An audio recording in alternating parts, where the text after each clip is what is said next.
Queridos irmãos e irmãs, a igreja, nesse final de semana, vai omitir o quarto domingo do tempo comum para celebrarmos a festa da apresentação do Senhor.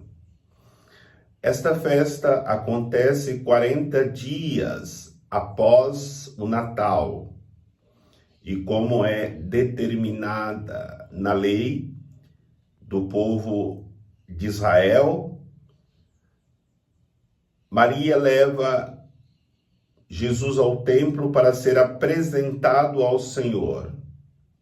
E a família de Nazaré, Jesus, Maria e José, cumprindo a lei, faz com que o Senhor é levado ao templo para ser apresentado a Deus. Diante dessa realidade, a igreja nos convida a celebrarmos com muita alegria esta festa, que em muitos lugares se faz a procissão luminosa, lembrando a festa de Nossa Senhora das Candeias. Mas a realidade que nós somos chamados a meditar está presente na liturgia da palavra, porque essa festa é a festa da purificação da mãe, que após ter o filho se apresenta no templo não só para levar o seu filho, mas para sua purificação, como determinava a lei. E esta purificação de Nossa Senhora simboliza para nós, representa para nós a purificação de toda a humanidade. Mas a purificação que é apresentada na primeira leitura é uma purificação da religião, da fé de cada cristão, de cada homem, de cada mulher de Deus.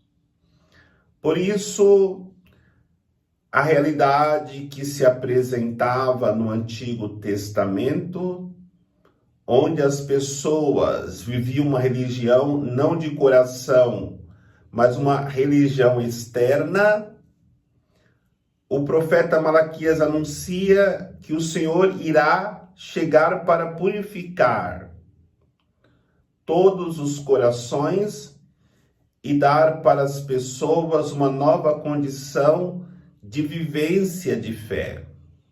E por isso ele vai dizer que será enviado o mensageiro, o qual, como o fogo do fundidor e como a lexívia da lavadeira, irá purificar todos aqueles que vivem a sua religião, a sua fé de maneira incorreta. Por que ele diz isso? Porque de fato o povo de Israel vivia a sua vida religiosa de uma maneira que não agradava ao Senhor.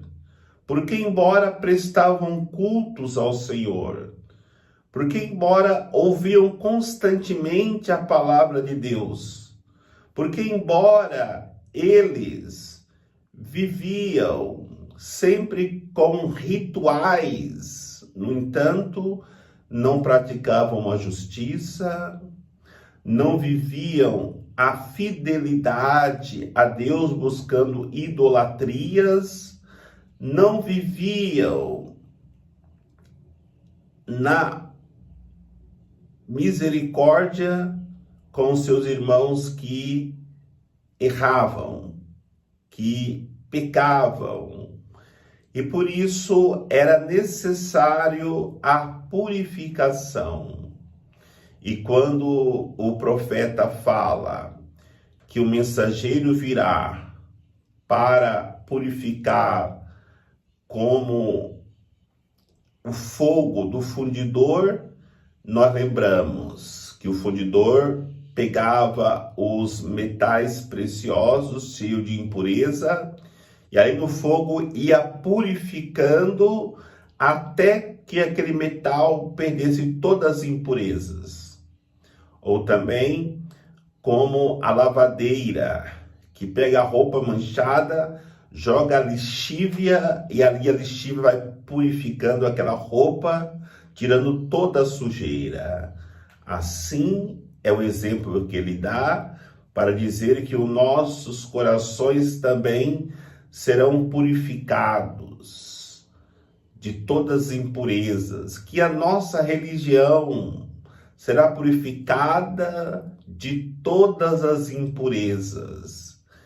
E esta realidade começa a se tornar evidente com a apresentação de Jesus no templo. E temos na família de Nazaré o exemplo perfeito de que o Senhor, de fato, começou a purificação do povo de Israel e também a purificação de todos aqueles que iriam se converter ao Senhor e procurar trilhar o caminho da santidade. A família de Nazaré nos dá o exemplo, primeiro porque ela observa a lei. Todo primogênito do sexo masculino tinha que ser apresentado ao Senhor e consagrar-se ao Senhor. É o que a família de Nazaré faz.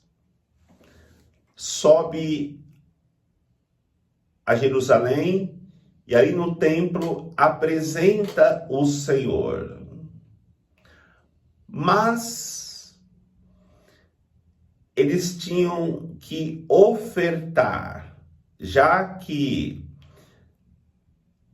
essa oferta seria um sacrifício. Ele tinha que ofertar um animal que pudesse ser sacrificado no lugar do primogênito. As famílias mais ricas ofertavam um cordeiro e as mais pobres ofertavam um par de pombas ou de rolinhas. E o evangelista São Lucas mostra que a família de Nazaré é uma família pobre, porque ofertaram um casal de pombas. Isso já mostra que o Senhor, ao ser consagrado, viveu a pobreza. A família de Nazaré viveu a pobreza. E durante toda a vida de Jesus, ele vai dar testemunho da pobreza como um sinal de renúncia das coisas do mundo para poder abraçar as riquezas do céu.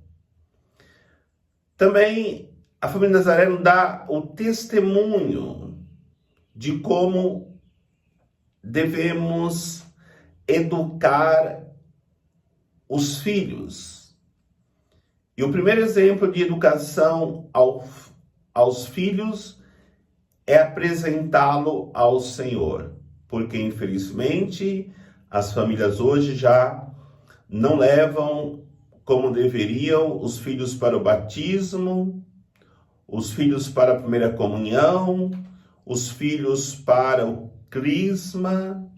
Muitas pessoas não pensam hoje mais em casamento, somente morarem juntos. E a família de Nazaré nos dá o exemplo. A importância de dar educação de fé, educação espiritual aos seus filhos. E é o que Maria e José fazem, muito mais do que preocupados qual seria a profissão, se seria uma pessoa importante na sociedade. Eles deram Deus para o seu filho. E a primeira coisa que os pais têm que fazer é dar Deus para os seus filhos. E depois dessas realidades de obediência da lei, ensinando o filho o caminho de Deus, eles voltam para casa e o menino cresce em sabedoria, em graça e conhecimento diante de Deus, mostrando assim que Jesus estava no caminho certo, porque tiveram pais que lhe orientou para buscar os caminhos de Deus. Mas nessa apresentação de Jesus no templo aparece a figura do velho Simeão. Velho porque simboliza, representa o Antigo Testamento, o povo de Israel. No entanto, Simeão aparece como uma pessoa que nunca perdeu a esperança de ver a glória de Israel. E quem espera alcança um dia a graça. E ele alcançou a graça, e quando recebeu o menino em seus braços, exultou no Espírito Santo e disse: agora pode deixar o teu servo ir em paz, porque ele viu a salvação de Israel. Por muito tempo, Israel esperava a chegada do Messias. Exatamente isso que expressa a figura de Simeão, quando ele tem aquele encontro no templo com Jesus e a família de Nazaré. Ele vai dizer para Maria: esse menino será um sinal de contradição, de soerguimento de muitos e queda de muitos, e uma espada transpassará a sua alma. E de fato, a profecia de Simeão se cumpriu. Jesus, ele foi um sinal de soerguimento dos caídos, pobres, desprezados, cegos, e a queda de muitos, orgulhosos, prepotentes, como Herodes, como Pilatos, como o próprio Judas, que colocava sua confiança nas coisas deste mundo. E depois também o Evangelho nos apresenta a figura de Ana. Ana é o símbolo da viúva fiel, que depois que Israel pecou, se afastando do Senhor, a palavra ficou por muito tempo sem ser pronunciada em Israel. Acabaram os profetas, acabaram os patriarcas, acabaram os juízes. E vai dizer que Ana, ela ficou casada, e esse ficou casada foi o tempo que Israel tinha intimidade com Deus. Mas ficou viúva por causa dos seus pecados, pelo pecado de Israel.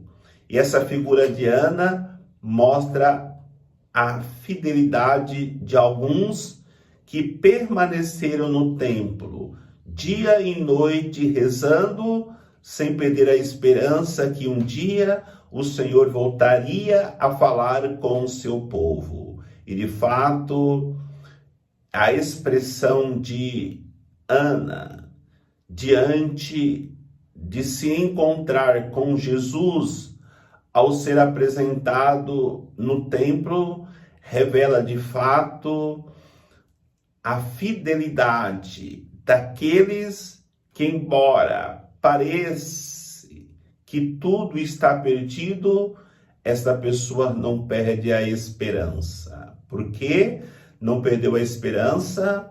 A liturgia nos dá a resposta.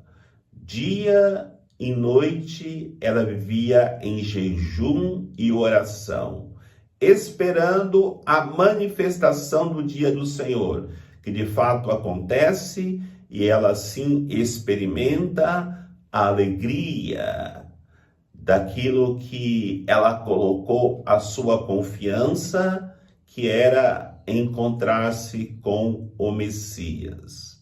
A liturgia nos convida a acreditarmos sempre nessa manifestação de Deus, para que haja a purificação dos nossos corações e assim, iluminados por essa luz que é Cristo, apresentado no templo, nós trilhemos também, como a família de Nazaré, como Simeão, como Ana, o caminho da santidade de vida, que é o que Deus quer para cada um de nós. Que o Senhor nos abençoe, em nome do Pai, do Filho e do Espírito Santo. Amém.